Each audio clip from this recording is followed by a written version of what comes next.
46절에서 52절 한 절씩 교독하도록 하겠습니다. 요셉이 애굽 왕 바로 앞에 설 때에 30세라. 그가 바로 앞을 떠나 애굽 온 땅을 순찰하니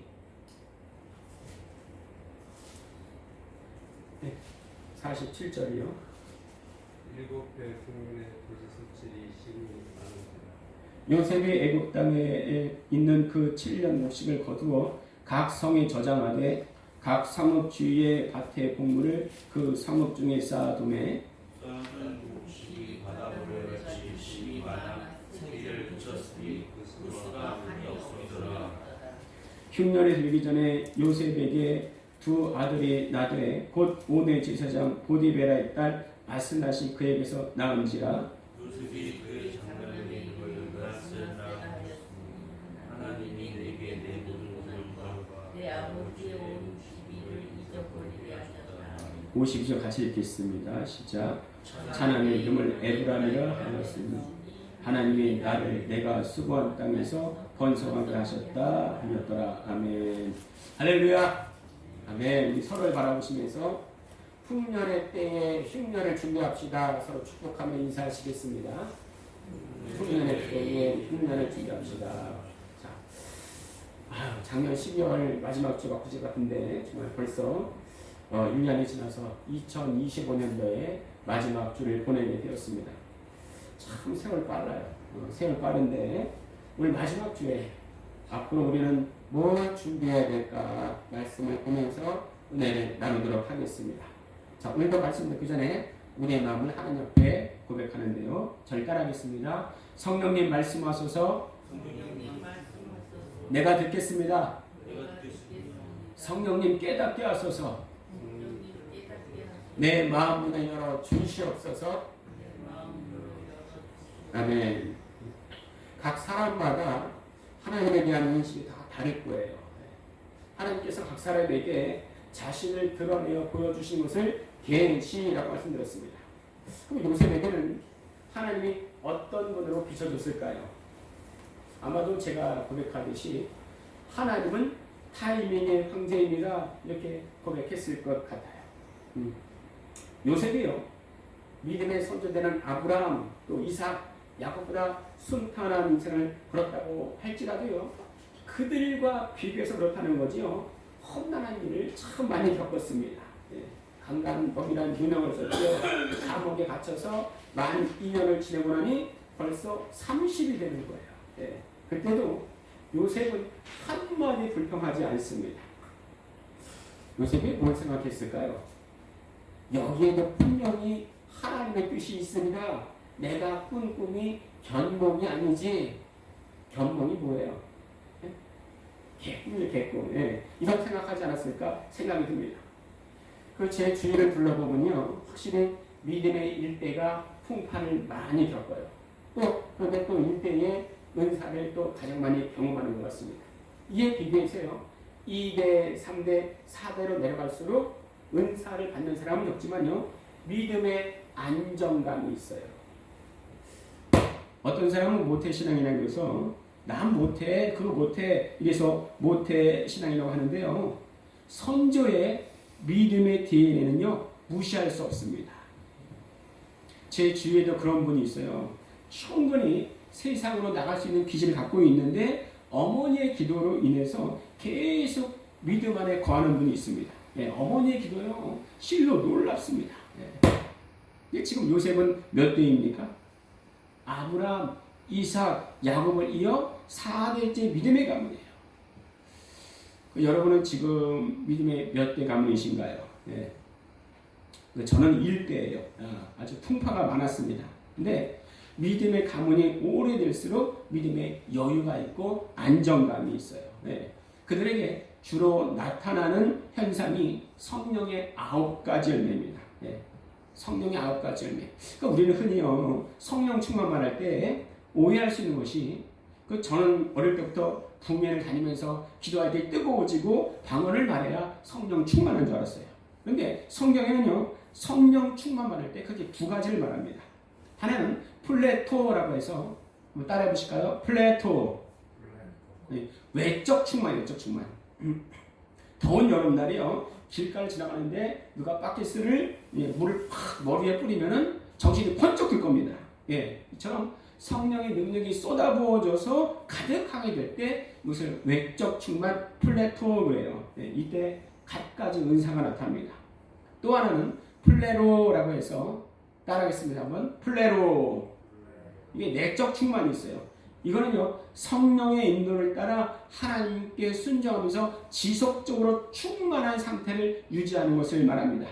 이런 사람이 성령의 9가지 열매를 맺고 항상 얼굴에 웃음을 띠고 미인양칭을 드러내요. 들어보셨나요? 미인양칭? 미인양칭이 뭐예요? 먼저 미소 짓고, 먼저 인사하고, 먼저 양보하고, 먼저 칭찬하고, 생활 속에서 성령의 9가지 열매를 드러냅니다. 이게 내적 충만 플레로 그렇습니다. 그러니까 보통 보니까요, 믿음의 일대에겐 외적 충만이 많고요, 오랜 믿음의 가정엔 내적 충만이 많은 것을 봐요. 지금은 돌아가셨지만 조윤기 목사님도 일대입니다. 물론 일대라고 해서 다 그런 건 아니에요. 근데 힘들기에 그런 은사, 표적, 능력을 주셔서 감당할 수 있게끔 하신 건 아닌가 생각이 듭니다. 또 물론 2대, 3대, 4다라고 해서 다 내적 충만이 있는 건 아니지만 또 그런 경향이 많이 있더라 이거예요. 그 요셉을 보면요, 강한 부드러움과 또 고른 결단력이 있습니다. 이거 어떻게 생겨났어요? 요셉이요, 처음부터 그랬던 게 아니에요. 여러 훈련을 통해서 요셉의 은사가 드러납니다. 은사, 달란트 태어날 때부터 갖고 태어난 것도 있지만요, 상당히 많은 부분이 내 삶에서 얻어지는 부분이 참 많이 있습니다. 우리 뒤에 계시지만 또 정권사님 보면요, 그 일하는 센스, 참 일하는 지혜가 참 많이 있다 생각할 때가 참 많이 있는데요, 어떻게 그럴 수 있었는가? 원하건 원하지 않건 삶에서 그쪽 부분에 일을 하다 보니까 나도 모르게 그쪽 부분에 달란트가 생긴 거예요. 처음부터 나는 못해 이렇게 포기했다면 그런 은사, 달란트 생기지 않았을 겁니다. 그 주의 일도 마찬가지고요, 영적인 일도 마찬가지예요. 지난주 크리스마스 예배를 드리는 근처 옆 빌라에 전도를 했습니다. 처음 하면요, 누구나 부담될 수밖에 없어요. 그 빌라를 돌아다니면서 보니까 이쪽 부분에는 그런 부분은 없었는데요, 전도할 때 보면 박대하고 핍박하는 그런 사람들도 있어요.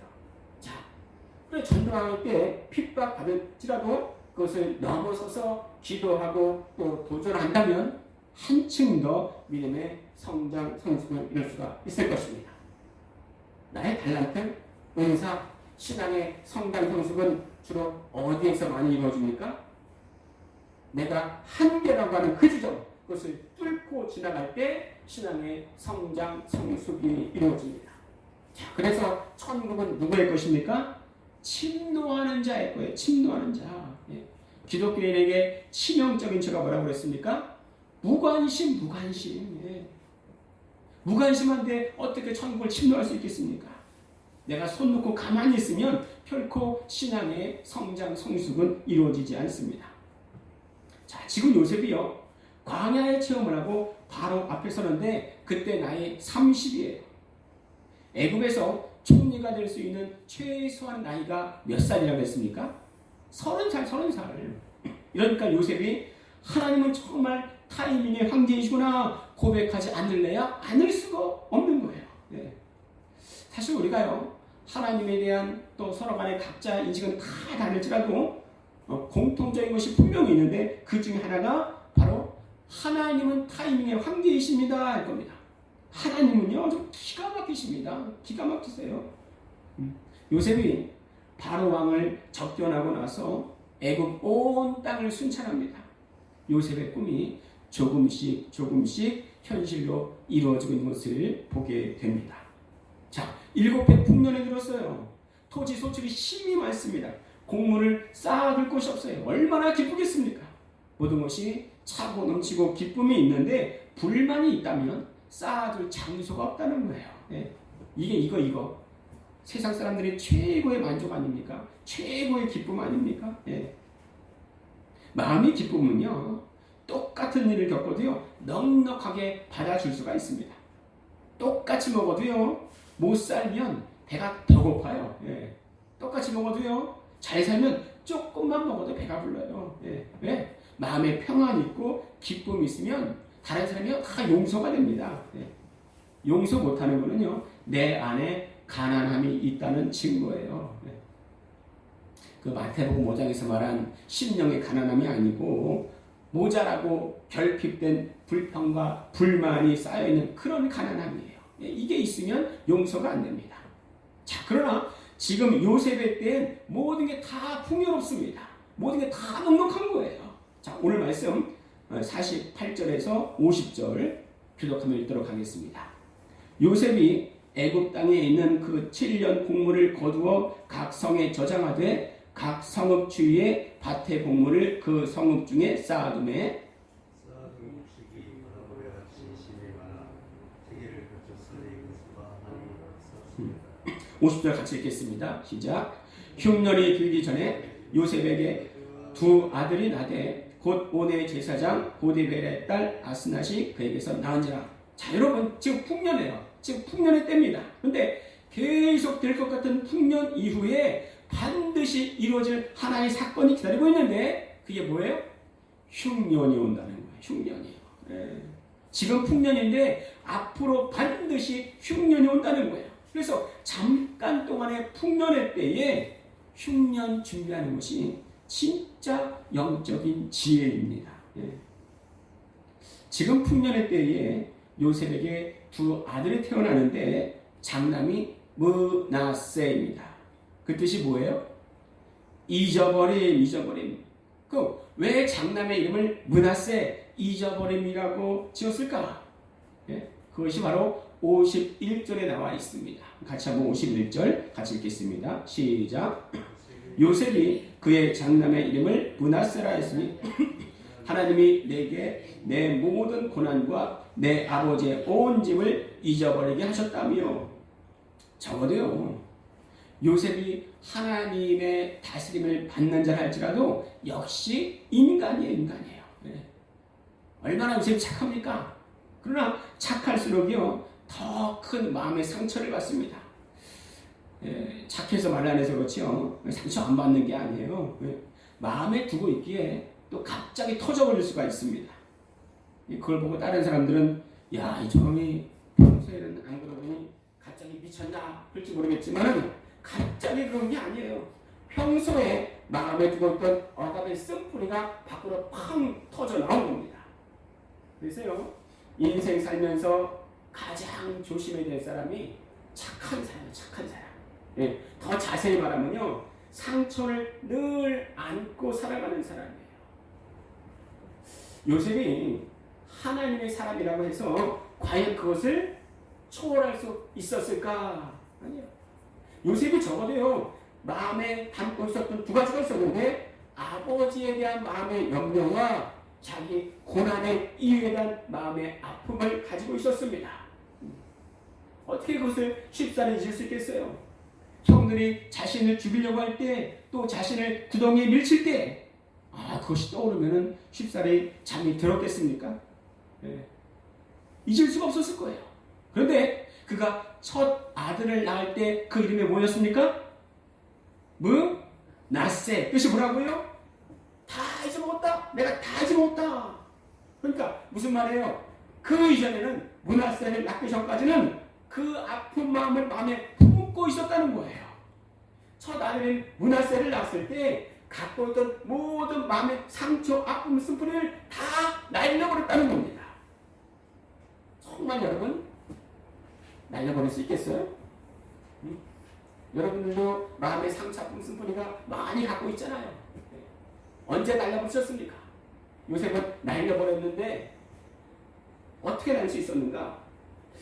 그 모든 일에는요, 다 기본적인 스트레스가 존재한대요. 예. 좋은 거에도 기쁨에도 기본적인 스트레스가 있다는 거죠.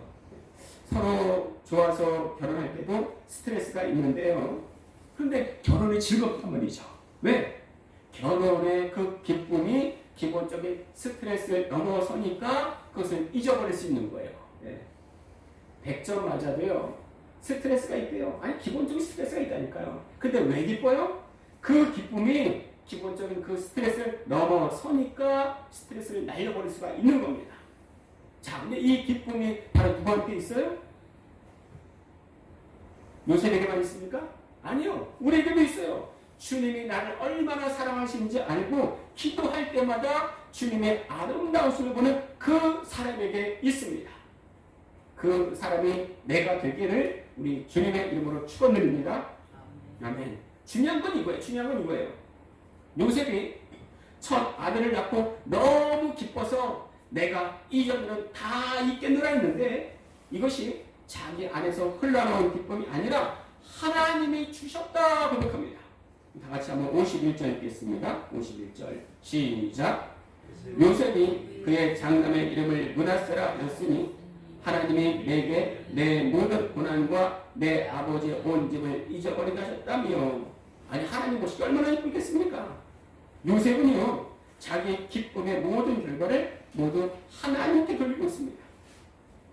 요셉은이 우리는 솔리 데오 글로리아라고 해서요, 오직 하나님께 영광 이렇게 표현합니다. 여러분 그 다이사 보면 교회에서 영어 대문자로 S, D, G 이렇게 쓰는 것을 본 적이 있을 겁니다. 그게 바로 솔리 데오 글로리아예요. 오직 하나님께 영광. 이런 기쁨이 내 안에 있으면요, 은혜는 돌에 새기고 원수는 불에 새기고, 은혜는 내 마음에 품고 아픔과 섭섭함은 흐르는 물에 떠나보내고, 이게 현실이 될 수가 있습니다. 여러분 혹시 주변에 생각만 해도 치를 떨만한 그런 사람이 있습니까? 그런 사람이 있다면 이렇게 고백하시길 바라겠습니다. 절 따라합니다. 주님이 주시는 기쁨으로 미움을 이기게 하옵소서. 이 마음이 바로 요셉에게 있는 거예요. 자, 이렇게 풍년이 있을 때 두 아들을 낳습니다. 뭐가 오기 전에요? 뭐가 오기 전에 낳았어요? 흉년에 들기 전에. 저 풍년의 때에는요, 온전히 기쁨입니다. 흉년의 때는 슬픔이에요. 근데 이 풍년의 때에 요셉은 기쁨의 출산을 하는 겁니다. 풍년의 때는 다 기쁨이에요. 그런데 7년 후에 뭐가 기다리고 있다고요? 흉년이. 다시요. 풍년의 때에 흉년을 대비하고 준비하는 게 이게 바로 영적인 지혜입니다. 아니, 대비하지 않으면 어떻게 되는데요? 흉년에 괴로움을 당하거나 심지어 죽을 수도 있습니다. 54절에는 요셉의 말과 같이 흉년이 들기 시작하네 이렇게 말씀하십니다. 그러니까 다 몰라도요, 요셉은 미리 알았어요. 미리 알았습니다. 미리 알아야 대비할 수 있습니다. 그 사람들이, 불신자들이 왜 지옥 갑니까? 모르기 때문에 가는 거. 모르기 때문에. 그 지옥에 있는 사람들이 제일 많이 하는 말이 있다고 그러죠? 뭐라 그래요? 껄. 무슨 껄이에요?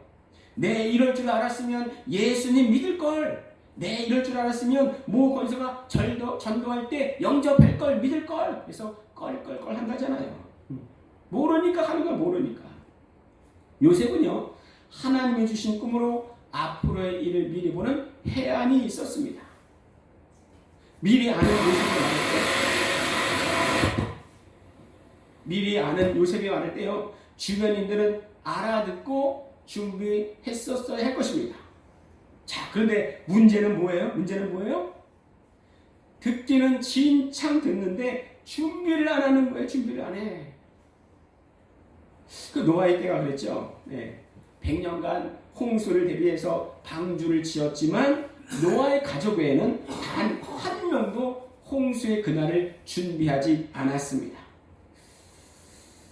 그 조심스러운 생각인데요. 심지어 어떤 사람은 노아에게서 지금의 돈에 해당되는 그 가치 있는 물품을 받고 방주 만드는 것을 도와준 사람은 없었을까? 한번 그런 생각도 한번 해봤습니다. 자, 그런데요, 그 사람이라 할지라도 배에 올라탈 수는 없었어요. 준비하지 못했습니다. 노아의 가족에는 구원받지 못하잖아요.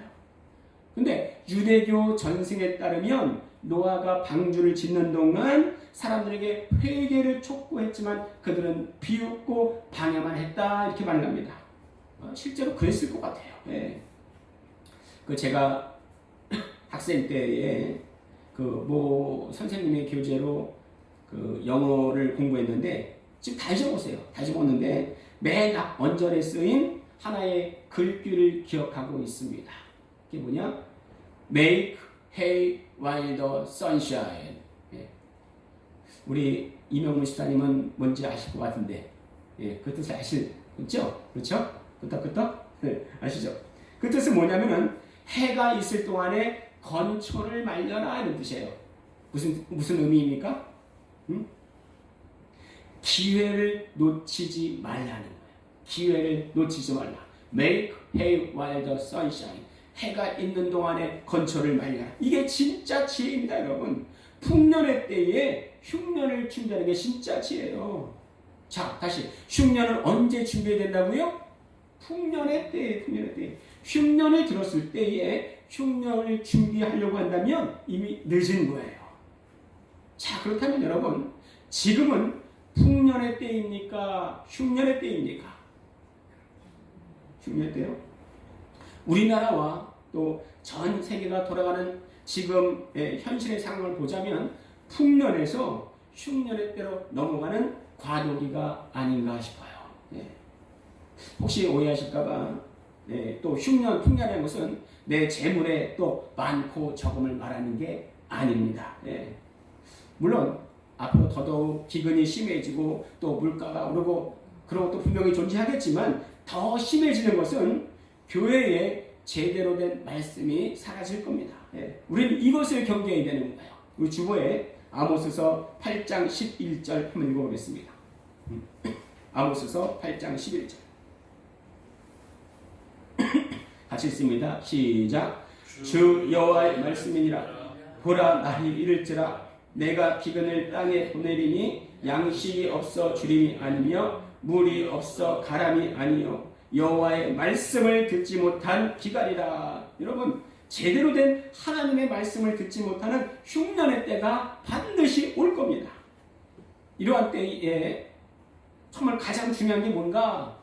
내가 하나님과의 관계가 올바른가? 내가 구원받은가? 정말 구원받았는가? 자기의 구원의 확신을 점검하는 것이 필수예요. 이거 해야 됩니다. 예수님의 재림이 실로 가깝습니다. 개인적인 종말이 있지만요, 전 세계적인 종말이 있는데 그것은 예수 그리스도가 다시 오시는 거예요. 잘은 모르겠지만 당연히 모르죠. 예수님 오신 날은 우리는 알 수 없죠. 그런데 나 살아있을 때 주님 오시지 않을까 그런 생각도 듭니다. 예수님의 오시는 발자국 소리가 쫙 들리는 것 같아요. 자, 이렇게요, 주님의 오심을 기다리고 내 구원의 확신을 내가 또 고백한다면 이후에는 이 나라의 정치, 경제, 사회, 문화, 교육을 위해서도 기도해야 됩니다. 이는요, 왕 같은 제사장으로서의 당연한 바예요. 내가 이것을 놓치고 있다면 왕 같은 제사장으로서의 권리와 의무를 소홀히 하고 있는 것입니다. 우리 주보에 디모데전서 2장 1절 2절 한 절씩 기록하겠습니다. 그러므로 내가 첫째로 권하노니 모든 사람을 위하여 간구와 기도와 도구와 감사를 하되 이는 우리가 모든 경건과 안정함으로 의로워 평안한 사람을 하려니라. 뭐라고 말씀하십니까? 첫째로 기도할 것은 임금과 높은 지위층에 있는 사람을 위하여 기도하라 말씀하십니다. 예. 지금으로 말하면 대통령이죠. 예. 우리 가운데 다 정치생이 다를지라도 대통령이 이뻐서 기도하라는 게 아니에요. 흉년으로 이끌고 들어갈 수 있는 막강한 권력이 있기에 하나님의 손길이 그와 함께 하도록 우리는 기도해야 될 것입니다. 근데 그렇게 기도해야 되는 이유가 뭐라고요?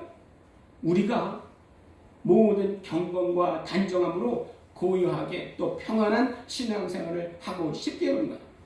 아니, 지금처럼 과연 이렇게 혼란한 때가 있었는가? 그 한 가지가 말이에요. 12월 23일부터 시작됐나요? 그리고 내년 3월부터 보편적으로 시행된다는데 그 핸드폰을 개통할 때 안면 인식이 이제 필수가 되었습니다. 알고 계시죠? 예, 의무화가 되었습니다. 제가 알기로는요, 개통 시 안면 인식을 법적으로 의무한 나라는 한국이 세계 최초입니다. 예. 얼마 전에 SKT와 쿠팡 사건이 터졌죠. 온 나라가 펄썩했잖아요. 근데 그거는 비밀번호를 새로 하고 또 유심칩을 바꾼다든지 해서 여러 조치를 취할 수가 있습니다. 그런데 안면 인식이 이제 해킹되면요, 조치할 방법이 없는 거예요. 예. 우선 이걸로 인해서 국민들의 삶이 더 불안하지 않을까 또 심리 염려가 듭니다. 예. 내년에 또 이 나라가 어떻게 또 바뀌어질지 참 조심스러운 부분이 많이 있습니다. 이때 우리는요, 독일 목사 마틴 리 멜러가 남긴 유명한 경고문을 우리도 또 경고받고 또 묵상해야 할 것입니다. 그가 그렇게 말했어요. 처음엔 그들이 이 나치를 말하는 거예요. 공산주의를 잡아갔다. 나는 침묵했다. 나와 상관이 없으니. 다음에 그들은 사회주의를 잡아갔다. 나는 침묵했다. 왜? 나와 상관이 없으니. 다음에 그들은 노동조합원을 잡아갔다. 나는 침묵했다. 왜? 나와 상관이 없으니. 다음에 그들은 유대인을 잡아갔다. 결국 그들이 나를 잡으러 왔을 때는 나를 위해 말해줄 사람이 아무도 없었다. 여러분, 공산주의가 좋다, 사회주의가 좋다, 이걸 말하는 게 아닙니다. 내가 해야 할 일을 제대로 하지 못하고 수수방관하고 기도하지 않는다면 오히려 그것이 내게 올무가 될 수가 있다는 거예요. 네. 그러니까 우리는 이걸 알고 미리 관심 갖고 기도를 해야 될 것입니다. 보이지 않는 나라를 향해서 정말 걸어가는 사람들이 그리스도인이라면 보이는 이 나라를 위해서도 기도하는 것이 모든 그리스도인들의 책무가 될 것입니다. 네. 다시 말하자면요, 흉년, 풍년은 재물에 많고 적음을 말하는 게 아니에요. 네. 정말 이 내 신앙을 갉아먹는 말씀이 말씀되지 않는 이 문화 또 모든 분위기가 바로 흉년이 될 수가 있습니다. 지금요, 이 나라에 살고 있는 어느 누구도 법의 통제를 피할 수가 없습니다. 지금 말씀의 풍년의 때에 정말 흉년을 준비하고 내가 기도로 준비하게 하여 주시옵소서. 이런 고백이 우리에게 필요할 것입니다. 우리 같이 기도하는데요. 첫 번째, 흉년으로 접어들기 전에 이 나라에 주님의 긍휼을 포기하지 마시옵소서. 기도하시고, 두 번째, 우리 교회에 들어오는 자마다 주의 평안과 성령 충만을 주시옵소서. 우리 주여 한번 부르시고 함께 기도하도록 하겠습니다. 주여, 살아계셔서 지금도 역사하신 아버지 하나님, 정말 아버지는 주의 긍휼을